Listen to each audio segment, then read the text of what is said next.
Okay, it is time to feed the boys. Taking it out. Today Petey's carrying it, helps me a lot. Then I don't need to hold the camera and the food. We cleaned the pool. Look at the cycad, looking absolutely beautiful. A lot of them pushing out long leaves. Just look at this one. Yeah, these boys has got a forest right in there. It's cool here. It's a forest environment with all these plants. The pool is absolutely clean. Chlorine is in 2 cups because there's already some water in. Enzo's gonna love it. Those trees, we have to take off all those leaves. They've just started to hang down a bit more. All of these are getting new leaves. The motorbikes are on charge. The drum, I'm going to put the drum over here. Just looks more like it's great to play with if it's standing like that. These are also pushing out new leaves. Zach, Saggies, come on. I'm just walking through to see that there's no dogs, and now there's only dogs. These are also pushing up beautiful leaves. I trimmed that. I don't know why these do it sometimes. It just dries out that end. Now, could be heat, could be lack of water, or maybe it's just something else. I don't know, but it happens now and then. The boys has got some beautiful roses over here. Just look at that. Shade. These trees are amazing for shade. Got a tap over here as well, but it's difficult to operate it. Let me go see what Enzo is doing, because he doesn't want Pete walking past him. Oh, come on, let's go. Zach, Saggies, Tracy, put down that chicken. Let's go. Come on, let's go. It's time for the tigers to come and eat. Come, let's go. Quicker. Now this is where you have to keep an eye on them. They're all supposed to go out with you. I've noticed that when I say things, it happens. And I have to choose my words wisely. Sometimes I'll say a sentence and I'll reroute it to be positive, because then a positive thing happens. Yeah. If you've watched some of my videos, you'll see how things happen as I say it. And sometimes I say it wrong and it happens like that. Go, Trace. Out. Close the door. And the boys are ready to eat. There they go.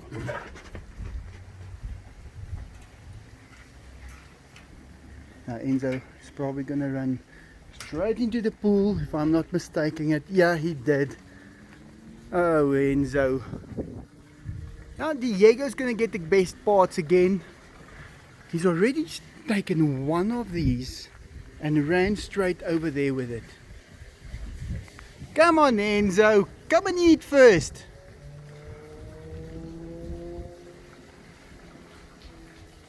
Come on. And Diego, yeah, well, you won this round. Yesterday, Enzo won. Enzo got the last chicken. I just threw it out here. And yeah, he tends to win. Come on, quickly, Enzo. He was such an amazing animal this morning. I actually called him my best friend. He is my best friend in the world. I was really sad, and I sat by him, and the way that he conducted everything just showed me that he is truly my best friend.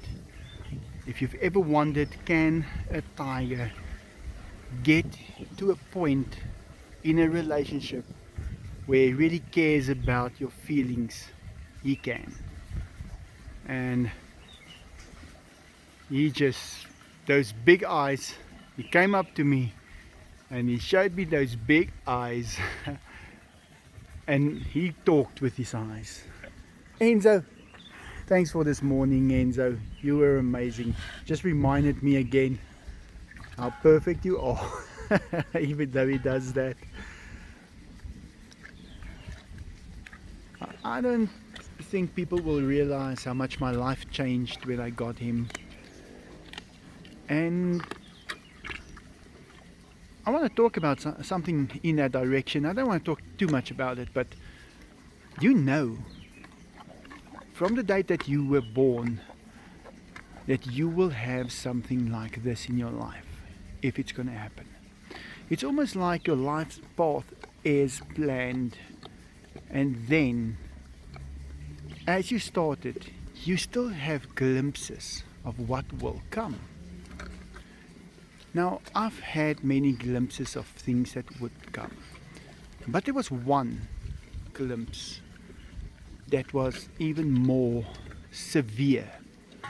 It was a very, very difficult situation. And as a child, I had a lot of nightmares. And it was usually on a Monday, round about there, that it just pierced through my thoughts, through my dream, and I was screaming, and I was going, I'd say I was going crazy. And my mom, she was the one who had to calm me down. My dad worked night shift, and so yeah, she had to sit with me, and it was terrible, and I could never remember it because it was just too much. And eventually I started realizing that this dream is an equivalent of, if I would tell you right now, you have to eat the moon. Do that. That is your job. You have to eat the moon. And how would you do that? How would you start? And unless you eat the moon, you can't get to the next place. So, frustration, confusion, and still you're trying to figure out how you're going to eat this moon. And that was only in my 20s that I had that dream still. And it was the most fearsome dream I've ever had. And I'm not talking about the tiger roar or something like that. And then I figured it out like this. That day had to come where me as a human had to eat that moon. And that day came.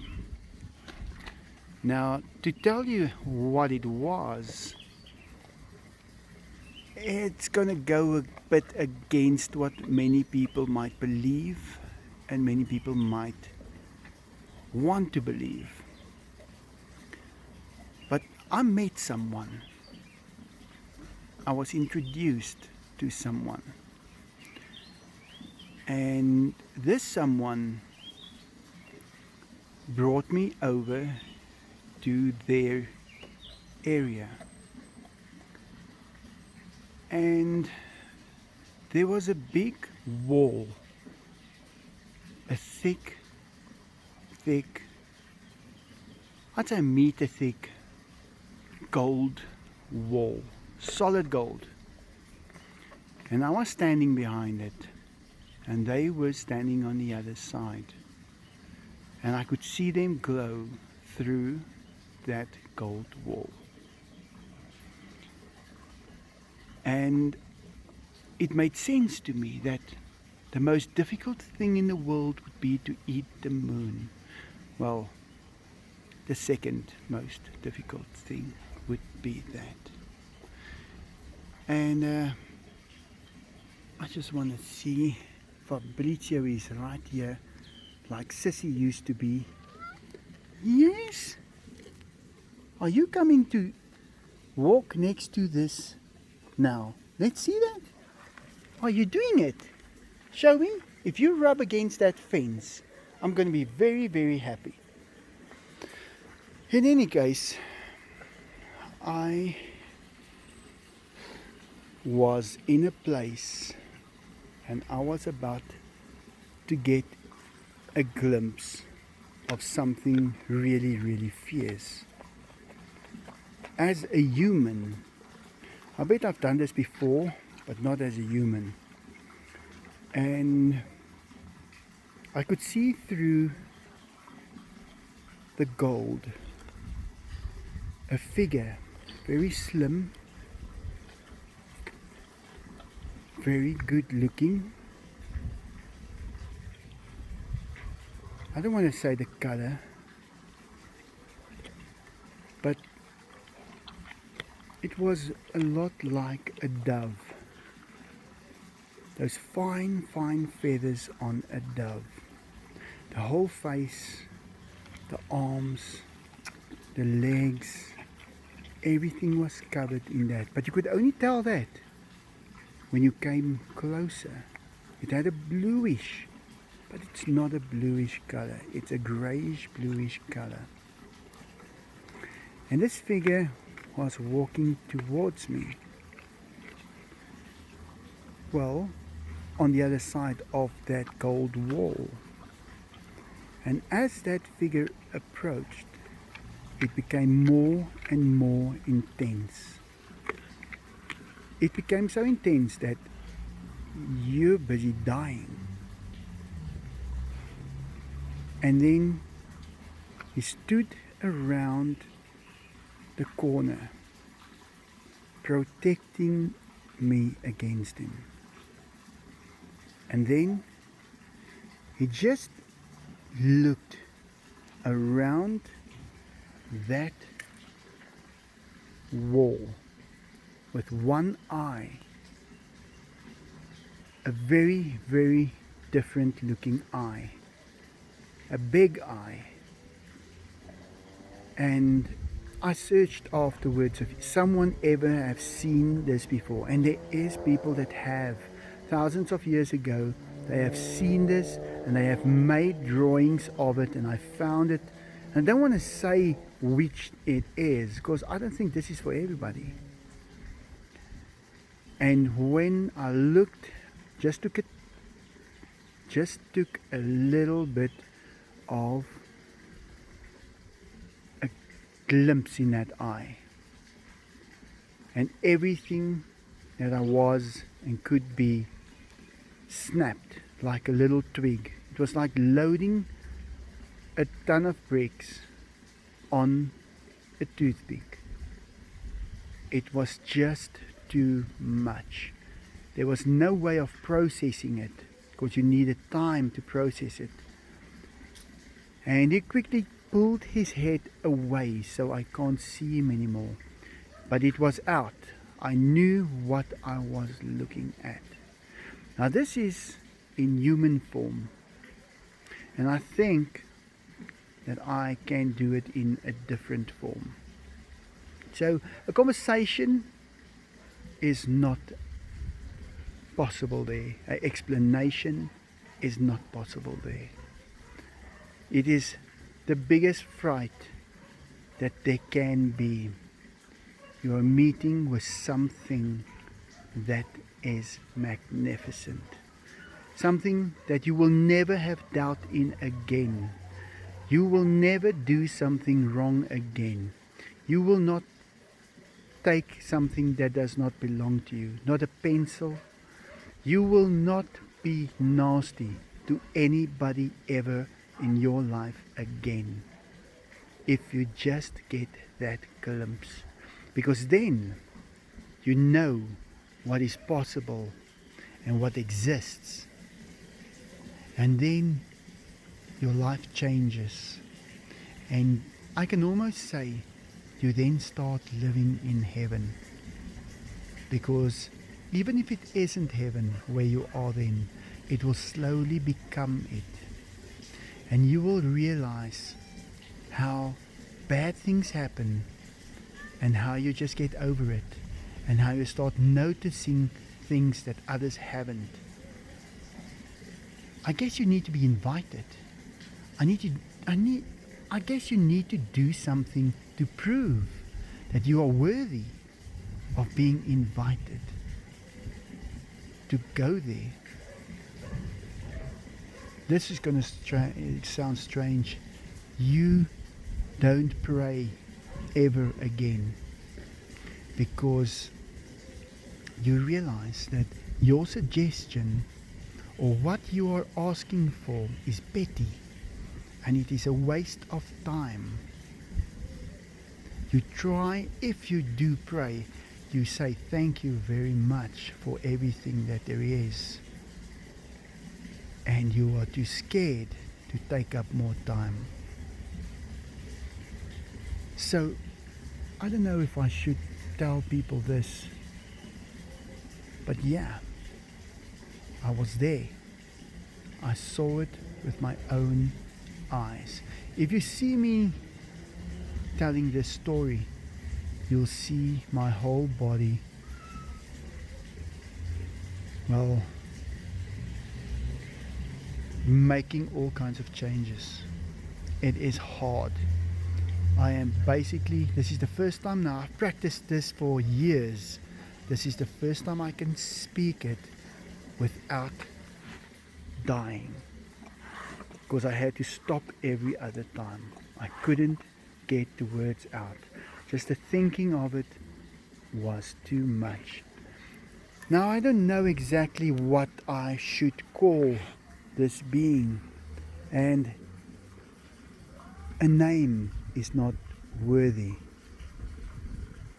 So every time I lose an animal, I lost my dad, it didn't hurt. I could take it because I know what exists. I don't need to be convinced. And I think that is also why a cat and a dog, if they lose siblings, has that same reaction. They don't really care. Unless they get lonely, then it's because of the loneliness that they do care. But yeah, that is something. Seems like Fabrizio is going to be the new one to hang around the fence when we are feeding the tigers. Fabrizio, and you're so different. You haven't been here ever like this. Now this is why I say it's possible for that being to make life never end. That this could be Sissy, who passed away this morning and is here now, just doing what she would have done in any way. She's not dead, she's just without body. But we don't have the rules. But I am figuring the rules out. Come on, rub up against that. I want to see it. If you're going to do it, I'm going to know. Show me. Yeah, and there must be a tiger there as well. And then you have to show me. Show me. I want to see it.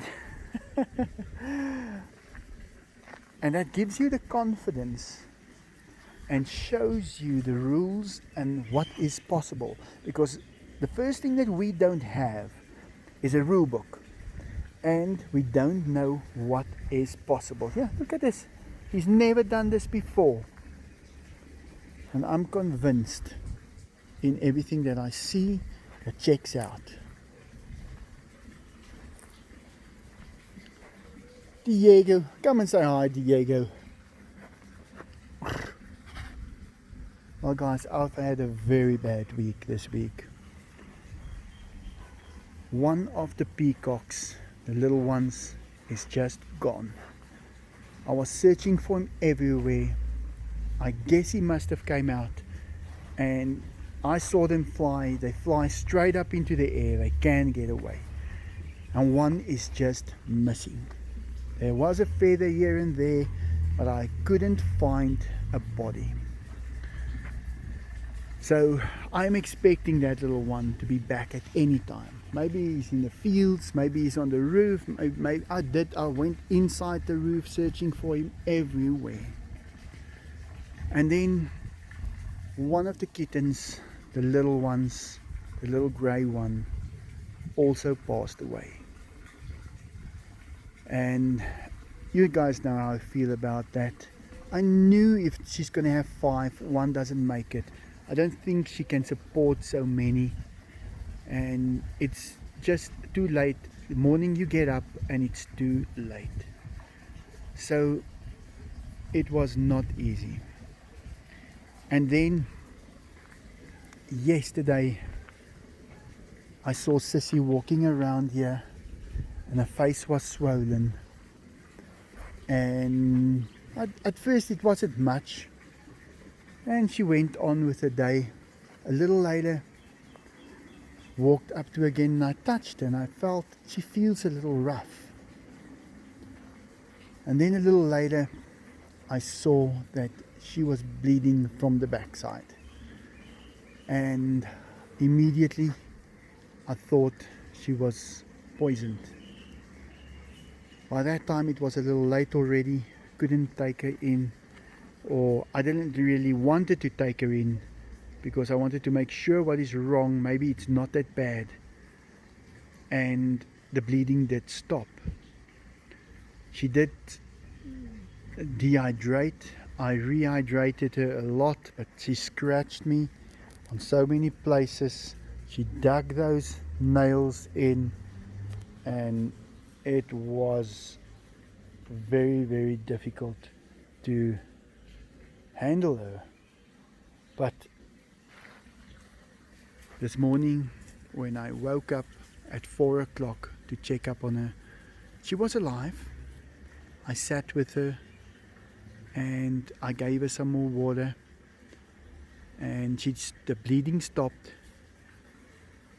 and she just looked at me, and I took a couple of photos of her, and she passed away. That was 5 o'clock in the morning. So I had a very bad week, and I'm taking it,